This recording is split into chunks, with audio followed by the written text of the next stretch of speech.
Happy new year. আসসালামু আলাইকুম, happy new year. সকলকে জানাই নতুন বছরের শুভেচ্ছা। সবারই ভালো কাটুক এই পুরো বছরটাই, এটাই হচ্ছে সবার জন্য একটা শুভ কামনা রইল। আর আমরা হচ্ছে এই ভিডিওটা করছি আমাদের মেস থেকে। দেখুন, আমরা এখন আপাতত 3 জন আছি, 4জন থাকে কিন্তু একজন এখন নেই। তো এ হচ্ছে অনুশ্রী কবিরাজ, আর এ সুতাপা পাল। হ্যালো, সুতাপা পাল।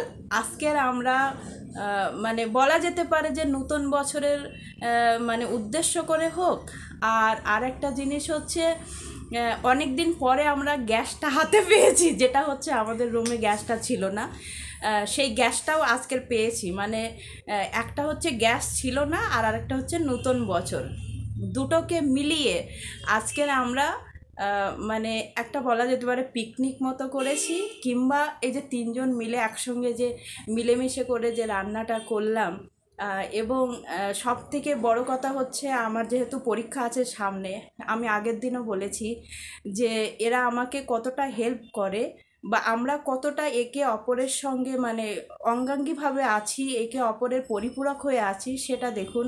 এখানে কিন্তু আমাদের কোনো বিদ্বেষ নেই বা সাম্প্রদায়িকতা, কোনো রকম মানসিকতাই আমাদের মধ্যে নেই।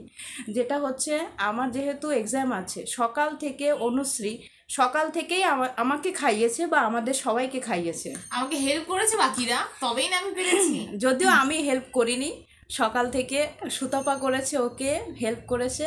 ও সব কিছু বানানোর পরে ও আমাকে বলেছে যে থালা নিয়ে এসো, থালা নিয়ে এসো, একসঙ্গে বসে খাওয়া।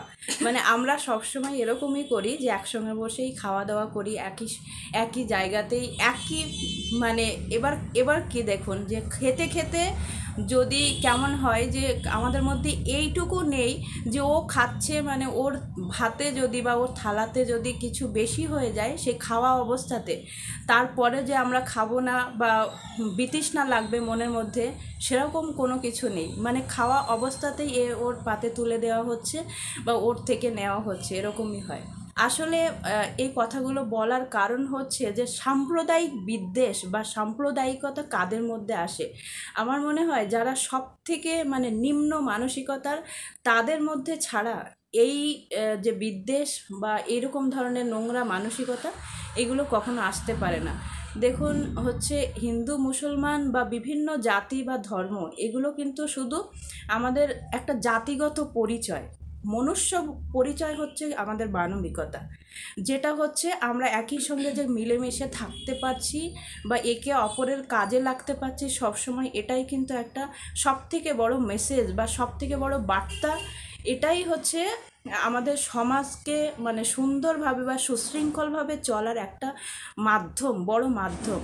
এখানে যখনই আমরা দলাদলি করব বা সাম্প্রদায়িক বিদ্বেষ করব, তখনই কিন্তু এই অশান্তিটা সৃষ্টি হয়, যেটা হচ্ছে আমাদের বর্তমান সমাজে যেন ছড়িয়ে পড়েছে প্রতিটা কোনায় কোনায়। তা আমার মনে হয় যে এভাবে যদি আমরা তা আমি একা মুসলিম, ওরা বা আরেকজন থাকে সেও হিন্দু, কিন্তু কখনোই মনে হয় না যে আমরা হিন্দু মুসলিম মানে খুব একটা বিপরীত মেরুতে আছি, এরকম কখনো মনে হয় না। মনে হয় একই পরিবৃত্তের মধ্যে আমরা মানে ঘিরে আছি। এবং আগের দিনও আমি বলেছি যে আমার নামাজ পড়াটা, যে ও সবসময় এই অনুশ্রী ও আমাকে সবসময় রিকল করে বা ওর হয়তো এই জিনিসটা মুখস্থ হয়ে গেছে যে আমি কোন সময় নামাজ পড়ি।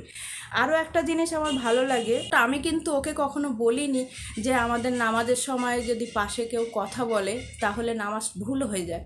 ও কিন্তু সেটা নিজে বুঝেছে, এবং আমি এটা খেয়াল করেছি খুব, বা আমার খুব ভালো লাগে আমি যখন নামাজ পড়ি তখন মানে রুমের মধ্যে কথাটা একদম স্লো হয়ে যায়, আমার যেন কোনো রকম ডিস্টার্ব না হয়।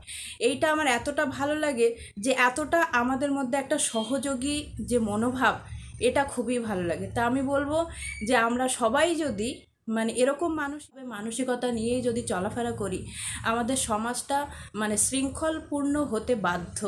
তো সব থেকে বলার বিষয় হচ্ছে আমরা যেহেতু বা উন্নত মস্তিষ্কের যে মানসিকতা সম্পন্ন আমরা, তার প্রমাণটা কিন্তু রয়েই যাবে যদি আমাদের কাজকর্মের মধ্যে দিয়ে সেটাকে বুঝিয়ে দেই। তো আমরা কিন্তু সেইটা ক্রমাগত বোঝাতে চেষ্টা করছি। আমাদের মতো যদি যদি এরকম মানসিকতা নিয়ে চলি, তাহলে কিন্তু সমাজটা সুশৃঙ্খলা পূর্ণভাবে চলতে বাধ্য হবে। যেটা হচ্ছে আমাদের দিয়েও একটা দৃষ্টান্ত বোঝা যেতে পারে যে এখানে কোনো রকম ধর্ম বিদ্বেষ বা সেরকম কোনো মানসিকতা নেই, একমাত্রই চলছে আমাদের মানবিকতাই হচ্ছে প্রধান ধর্ম। তো ঠিক আছে, আমার রুমমেটরা এরা কি বলে দেখি। আমরা যেমন আছি ঠিক আছি, এইরকম ভাবেই সবার চলা উচিত, আর আমরা এরকম ভাবে চলতেছি। খুব ভালো আছি। একদমই। টাটা। সবাই ভালো থাকবেন এবং এরকম মানসিকতা নিয়ে চলার চেষ্টা করবেন।